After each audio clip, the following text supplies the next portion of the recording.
하박국 2장 1절로 3절입니다. 구약성경 하박국 1302면에 있습니다. 하박국 2장 1절로 3절의 말씀 1302면 찾으신 분들은 함께 같이 읽도록 하겠습니다.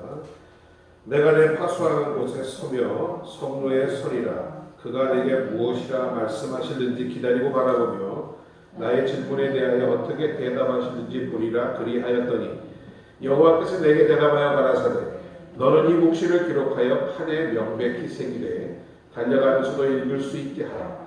이 묵시는 정한 때가 있나니 그 종말이 속히 이르겠고 결코 거짓되지 아니하리라. 비록 더딜지라도 기라리라. 지체되지 않고 정령응하리라. 네, 이 하박국서를 기준으로 해서 그의 뜻, 즉 하나님의 뜻을 분별하는 지혜라는 제목으로 여러분과 함께 은혜 받기를 원합니다. 주님의 사랑 안에서 복된 명절 되시기를 다시 한번 주님의 이름으로 축원드립니다. 여기는 아닙니다만 예전에 어디서 하박국 얘기를 했더니 어떤 늙으신 권사님이 그러세요. 목사님 하박국은 없어요. 호박국은 있어도 여기는 없습니다. 절대. 우리는 벌써 성경 통독을 7번째 하고 있지 않습니까? 자, 사랑하는 성도 여러분 지금 무엇을 바라며 기다리고 계시는 것이 있습니까? 아니면 인생의 길 가운데서 어떤 갈림길에 혹시 서 있어서 선택을 해야만 하는 그런 기다림 가운데 있으십니까? 어린아기가 아파서 수술을 받게 되는데 그 수술장 밖에서 기다리는 어머니의 기다림도 있을 수 있고 또 결혼을 신청해 놓고 그 승낙 여부를 기다리는 기다림도 있을 것이며 또한 직장을 위하여 기다리는 기다림. 어떻게 보면 인생은 많은 기다림 가운데서 이루어지는 것이 아닌가 싶습니다. 특별히 우리 믿는 사람들에 있어서의 믿음은 바로 이 기다림이라고까지 말씀드릴 수 있습니다. 한 장로교 장로님이 그런 고백을 하신 적이 있으세요. 참 많은 능력을 나는 갖고 있는데 참지를 못한답니다. 참을 수 있는 능력이 없답니다. 수십 년간 신앙생활을 하고 오랜 생활 교회에 다녔음에도 불구하고 그 욱하는 성질 때문에 참 많은 사람들에게 상처를 주고 해서 늘 하나님께 기도 제목이 바로 그것이랍니다. 하나님, 저에게는 정말 많은 것을 하나님이 은혜로 주셨는데 딱 한 가지가 부족합니다. 꼭 참을 수 있는 힘을 좀 주십시오라고 기도했다라는 말이 있습니다. 자, 오늘 본문 하박국 선지자는 하나님의 말씀을 잘 기다렸던 선지자입니다. 하박국이라는 말 이름의 원래의 뜻은 잘 껴안는다 혹은 씨름한다 이런 의미가 있습니다. 즉 하나님의 뜻이 무엇인지를 분별할 때까지 하나님과 씨름하는 사람이라고 해석할 수도 있었겠습니다. 이 하박국 선지자가 활동하던 그 시대에는 많은 패역 무도한 왕들이 있었습니다. 그 왕들에게 소리를 내어도 정의가 통하지 않고 불의로 가득함을 보고 이 하박국 선지자가 성로에 올라 하나님께 부르짖습니다. 하나님이여, 하나님이여, 어찌 이런 일을 그냥 보고만 계십니까? 여러분, 우리의 삶 가운데도 이러한 때가 있지 않을까요? 있었지 않았나 싶습니다. 한 미국에 있는 주립대학교 병원에서 거기에서 심호하시는 원목에게 있었던 이야기입니다. 새벽 3시에 전화벨에 급히 울리는 소리가 났답니다. 그래서 그 전화를 받았더니 중환자실에 수많은 사가 급한 목소리로 목사님, 지금 중환자실에 한 아기가 들어왔는데 죽어가고 있습니다. 죽기 전에 빨리 세례를 좀 베풀어 주셔야 될 것 같습니다. 그 목사님은 그 전화를 끊자마자 이렇게 옷을 입고 안개 낀 금문교를 지나 샌프란시스코 주립대학병원에 도착하였답니다. 바로 중환자실을 열고 들어가니 아기는 보이지 않고 그 아기에게 연결된 여러 가지 생명선들 훅 업됐다라고 하는데 콧줄도 있고 피딩줄도 있고 산소호흡기도 있고 여러 가지 선들과 삐삐삐삐 하면서 울리는 기계들밖에는 안 보이더랍니다. 마치 기계인간처럼 닌겔도 놓을 수가 없은 연약한 혈관이었기에 머리에다 이 부위를 놓았더랍니다. 목사님은 그 상황에서 상당히 긴장을 했더랍니다. 그리고는 서둘러서 얼른 컵에 물을 떠가지고 와서 그 아이에게 세례를 베풀었다 합니다. 성부와 성자의 성령의 이름으로 아만다 너에게 세례를 베푸노라. 그때 그 아이는 3개월 된 아이였는데 이 아이는 사실 태어나면서부터 죽도록 되어 있었던 아이였답니다. 죽기 위해 태어났던 아이였습니다. 이 아이의 아버지가 19살, 엄마는 16살, 그야말로 10대 부모의 자녀였습니다. 그리고 그 주변에는 아직도 젊은 할아버지와 할머니도 있었습니다. 유전자가 잘못돼서 죽기 위해 태어난 아이, 그 아이에게 이 목사님이 세례를 베풀 때에 마치 그 아이가 아멘 하듯이 눈을 한번 떠 보이더랍니다. 그 순간 그 거룩한 힘이, 하나님의 능력이 그 병실을 감싸 안기를 간절히 소망하며 그 아이에게 세례를 베풀고 다시 집으로 돌아와서 출근 준비를 하셨다라고 합니다. 그리고 병원에 다시 출근해서 간호사에게 물어보았습니다. 아만다 그 아이가 어떻게 되었습니까?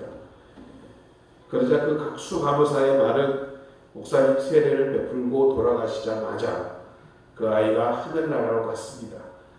그 말을 들으니 목사님은 너무도 답답하고 참담한 심정에 병원 옥상에 올라가서 마치 오늘의 하박국 선지자가 성루에 올라 하나님에게 항변하듯이 부르짖었답니다.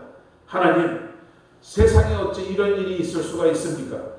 악에 가득 차고 불의에 가득 찬 수많은 사람이 있고 있는데 이제 태어나 죄라고는 지어보지도 못한 그 아이를 어떻게 이렇게 데려가실 수 있습니까? 라고 이해할 수 없다고 하며 부르짖었다고 합니다. 오늘 하박국 선지자도 하나님께 이렇게 부르짖습니다. 하나님, 어찌하여 이 악한 세대를 보고만 계십니까? 하나님이여 살려달라고 부르짖는 그 소리를 듣지 못하십니까? 하박국은 항변을 하면서도 이렇게 다짐합니다. 그러나 나는 하나님을 바라보고 믿고 기다리겠습니다. 하나님의 뜻이 무엇인지를 알 때까지 기다리겠다라고 오늘 고백하고 있는 그런 본문입니다. 여러분, 우리의 기다림은 어떻게 보면 세 가지로 나눠볼 수가 있습니다. 첫 번째 기다림은 기왕 기다렸던 거, 여태까지 기다려왔는데 기다려온 게 아까워서라도 그냥 기다려야 하는 그런 기다림도 있을 것이고, 두 번째는 기다리기는 기다리는데 거의 포기했습니다. 그건 되겠어? 라고 하는 자세로 기다리는 기다림입니다. 지금까지 그렇게 살아왔으니까 그냥 이대로 살지 뭐. 마지막 세 번째 기다림은 약속한 사람의 그 말씀을 분명히 믿고 확실히 언젠가는 그것이 이루어지는 것이 가능하다는 것을 믿고 기다리는 기다림인 것입니다. 이 세 가지 중에 우리의 기다림은 하나님의 뜻과 그 약속의 말씀이 성취하는 것을 믿고 기다려야 하는 그러한 기다림인 줄로 믿습니다. 누구를 기다려보신 적 있으시죠? 또 어떤 뜻을 살펴보고 그 말을 기다려보신 적이 있습니까? 그러나 분명히 그 믿는 사람의, 바라보는 사람에 대한 믿음에 따라서 그 기다림은 당당하고 늠름한 기다림이 될 수도 있을 것이며, 아니면 어찌할 수 없이 믿는 그러한 기다림도 될 수 있을 것입니다.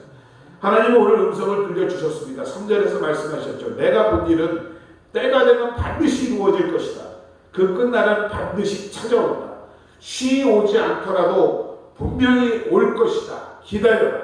라는 말씀을 하박국 선지자에게 음성으로 말씀해 주셨습니다. 이 음성을 듣고 3장 17절에 보면 하박국은 이러한 유명한 신앙 고백을 합니다. 하나님, 비록 무화과 나무가 무성치 못하며 포도나무에 열매가 없으며 감람나무에 소출이 없으며 밭에 식물이 없으며 우리의 양이 없으며 외양간에 소가 없을지라도 나는 구원의 하나님을 인하여 기뻐하리로다. 이와 같은 하박국 선지자의 기다림 속에는 분명 하나님의 뜻을 분별하는 지혜가 있었고 그로 인해서 당당하게 이루어짐을 믿고 기다리는 기다림이 있을 수 있었던 것입니다. 우리는 언제나 매 순간순간 선택의 교차로에 서여 있습니다. 인생의 기로에 서 있습니다. 또 억울한 일을 당해서 하나님께 항변할 때도 있습니다. 그러나 많은 사람들이 무슨 하나님의 뜻을 수학 공식 풀듯이 아주 어려운 것, 깨닫지 못하는 것으로 생각하고 살아갑니다. 하나님의 뜻은 8차선의 커다란 길입니다. 우리가 잠깐 하나님의 뜻을 어기고 다른 길로 갔다손 치더라도 그 실수와 갈등과 고민을 통해서 하나님은 더 크신 여러분의 인생을 디자인해서 향해 만들어 나가시는 줄로 믿습니다. 외국의 그 패키지 여행을 가보면 은혜 패키지 여행이 그렇듯이 가이드가 여기저기를 이제 함께 모시고 다니죠. 북경의 담정에 갔을 때의 이야기를 합니다. 한 쇼핑센터에 그 관광객들을 데리고 가더랍니다. 그런데 그곳에 가서 보니 한 작은 나이가 좀 초로의 한 여인이 그 중국 실크 카펫을 꿰매고 있는 장면을 이렇게 보게 되었답니다. 의자에 앉아서 날실과 시실을 섞으면서 계속 만들어가고 있더랍니다.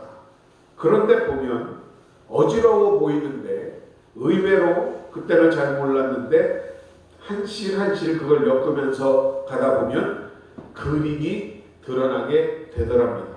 어떻게 하나 유심히 보았더니 그 여인 옆에는 작은 용지가 하나 놓여져 있었더랍니다. 바로 그 전체를 그린 그림이었습니다. 아무렇게나 막 하는 것 같았는데 결국은 그 그림을 만들어가고 있었던 것입니다.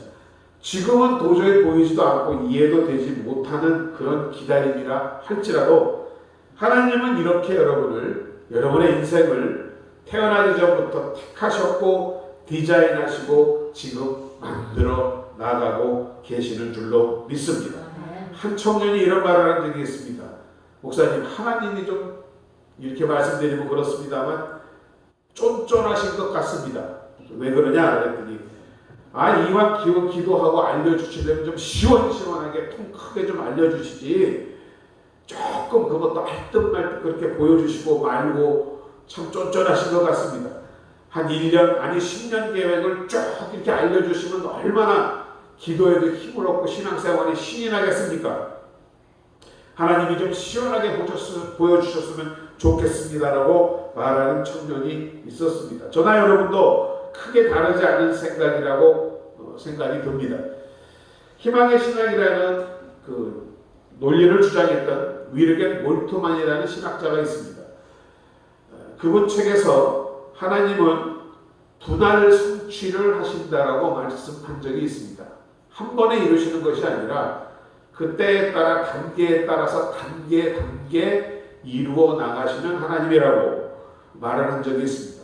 우리가 잠자는 시간에도 우리가 기다리는 그 기간 가운데도 아무것도 이루어진 것 같지 않지만 하나님은 궁극적인 당신의 약속을 여러분을 통해서 이끌어가고 계신다라는 그런 말씀인 줄로 믿습니다. 궁즉통이라는 말이 있죠. 궁하면 통한다. 여러분, 우리에게 기다림과 기도는 바로 이런 것이어야 하지 않는가라는 생각입니다. 여기서 중요한 것이 무엇이냐? 문제는 끝까지 기다릴 수 있느냐? 그것이 가장 중요하다라고 생각이 됩니다. 그러나 여러분, 끝까지 갈 수 있는 사람은 하나님의 능력을 믿는 사람이요, 그 말씀이 이루어짐을 반드시 흔들리지 않고 기대하는 사람만이 소망을 가지고 그 끝까지 그것을 이루어 나가기를 기다릴 수 있을 줄로 믿습니다. 지금도 감사함으로 그것을 이루며 희망이 소망이 되시는 여러분 되시기를 주의 이름으로 축원드립니다. 한 성서학자는 그러한 하나님의 뜻을 분별하는 것에 대한 예화를 이렇게 든 적이 있습니다. 이 학자가 한날에는 선장하고 같이 예인선에 탔습니다. 예인선이 뭔지 아시죠? 큰 배들이 이 항구에 들어오기 위해서는 자그마한 배가 큰 배에 연결을 한 후에 그 예인선의 길을 따라서만 들어오게 되어 있는 항구들이 있습니다. 안 그러면 배가 파손을 할 수 있기 때문이죠. 이 예인선들은 그래서 커다란 원양 어선들을 좁은 항구로 이끄는 역할을 하고 있습니다. 예인선이 잘못 인도되면 큰 원양 어선은 그 많은 화물을 싣고 난파하고 항구에 들어오지 못하게 되는 경우가 있는 것입니다. 그렇기 때문에 예인선의 선장은 누구보다도 해로 길을 잘 알아야 할 뿐만 아니라 아주 노련하게 그 원양 어선을 이끌어야 합니다. 이 학자가 그 선장에게 물어보았답니다. 어떻게 해서 이 어렵고 좁은 길을 저 큰 배를 인도해서 드릴 수가 있습니까? 그러자 그 선장이 이렇게 말을 하더랍니다. 선생님, 저 앞에 불이 3개가 보이죠? 그 3개의 불빛이 일렬로 정렬이 되면 내가 올바른 각도로 들어가고 있구나라는 것을 판단할 수 있다라는 비유를 예화로 말한 적이 있습니다. 무슨 뜻이냐? 하나님을 분별하는 3가지의 빛이 있다라고 그 학자는 계속해서 말씀합니다. 첫 번째 빛은 하나님의 뜻을 분별하는 첫 번째 지혜는 바로 내 자신 안에서의 확신입니다. 기도하고 어떤 것을 하나님께 알려드리고 기다림 가운데서 내가 어느 길을 가야 할지 말아야 할지를 확신하는 여러분 안에 내적인 확신이 있어야 한다는 것입니다. 여러분, 이런 내적인 확신은요, 여러분이 어떤 문제를 놓고 기도하였을 때 변한 거 없고 손에 잡히는 거 없지만 여러분 가운데 다가오는 영혼의 마음의 평안 가운데서도 찾을 수 있는 것입니다. 그럴 때 기도는 응답된 것이며 그 약속은 기다림의 가치가 있는 것이기에 여러분 안에 확신이 쓰고 기다릴 수 있는 바로 하나님의 뜻을 아는 지혜의 첫 번째 빛인 것입니다. 만일 여러분이 어떤 일을 하실 때에 알지 못하는 기쁨과 만족함이 솟아나오십니까? 그러면 여러분은 하나님의 응답 가운데 있음을 확신하셔도 될 줄로 믿습니다. 그 첫 번째 하나님의 뜻을 밝히는 불빛, 바로 그것이 여러분의 내적인 확신입니다. 그리고 두 번째 불빛은 바로 외적, 환경적인 확신이라고 합니다. 지금에야 큰 적은 아니지만 예전만 해도 그 아가씨들이 배꼽티 입으면은 그 교회에서 상당히 뭐라고 했죠. 한 교회 학교에 그 여고생이 배꼽티를 입고 주일 예배를 보러 왔더랍니다. 그래서 그 담당하는 전도사님이 아무리 그래도 그렇지 교회 주일을 어떻게 배꼽티를 입고 나오니? 라고 했더니 그 여학생이 그 전도사님에게 그랬더랍니다. 전도사님, 성경에도 그렇게 나와 있잖아요. 하나님은 중심을 보시는 분이라고. 궤변인 것 같죠? 자기 나름대로의 확신이 있어요. 하나님이 중심을 보이니까 내가 보이려고 배꼽티 입었다는 거예요. 그런데 여러 사람들이 보기에 그것은 용납되지 않는 것입니다. 바로 이와 같은 것입니다. 이런 것이 외적의 확신, 즉 주변의 사람들과 외부 환경들도 그것을 인정하고 있느냐, 동의를 얻고 있느냐라는 것이 바로 하나님의 뜻을 아는 두 번째의 지혜라는 것입니다. 그것은 바로 우리 옆에 있는 신앙 동료들로부터 내가 듣고 싶어하는 소리뿐만 아니라 마땅히 들어야 할 이야기들을 듣는 그런 환경을 말하고 있는 것입니다. 마지막으로 세 번째 빛은 자연의 흐름입니다. 하나님의 뜻이라면 여러분, 일이 되어가는 과정 중에 절대로 삐걱대지 않습니다.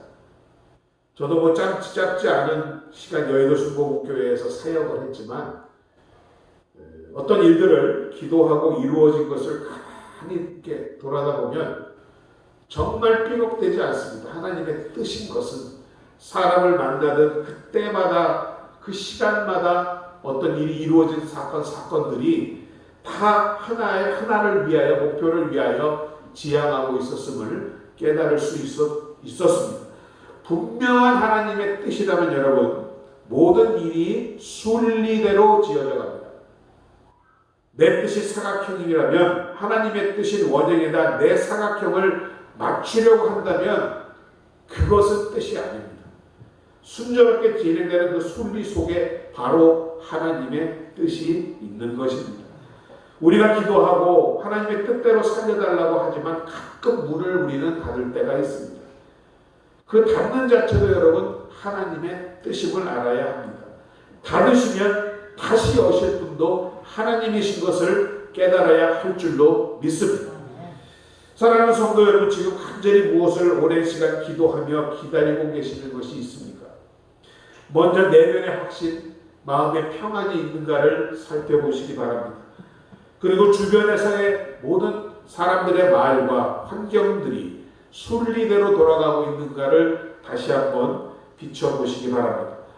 그렇다면 그것은 하나님의 뜻임을 여러분이 확신하셔도 됩니다. 더 나아가서 여기서 하나님의 말씀을, 주신 말씀을 붙잡고 기도하며 나가시면 여러분의 그 뜻은 이루어지리라고 저는 확신하고 있습니다. 하나님의 손에 맡긴 것은 분명히 이루어집니다. 여러분이 믿음으로 기도한 것은 분명히 하나님이 듣고 계시는 줄로 믿습니다. 다만 내 뜻대로 내가 원하는 때에 그 응답이 오지 않는다고 하나님의 뜻이 아니라고 생각지 마시기 바랍니다. 여러분이 기도하는 가운데서 이런 마음의 평안과 외적인 확신 그리고 환경의 흐름이 보인다면 그것은 반드시 이루어질 것임을 깨닫고 기도하시는 여러분 되시기를 주의 이름으로 축원드립니다. 오늘 본문 3절은 말합니다. 이 묵시는 정한 때가 있나니 종말이 속히 이르겠고 결코 거짓되지 아니하리라. 비록 더딜지라도 기다리라.